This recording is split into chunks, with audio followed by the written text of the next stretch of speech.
Regular cleaning helps the burrs achieve consistent grinding results, which is so important when grinding for espresso. Firstly, unlock and empty the hopper.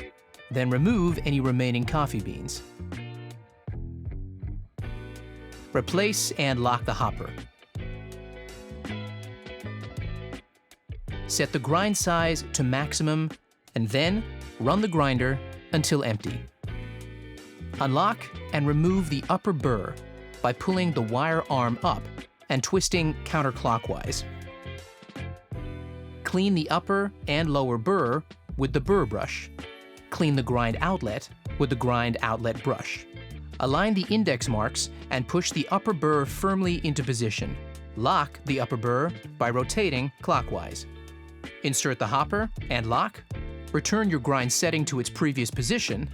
Now, you're ready to fill it again with fresh coffee beans.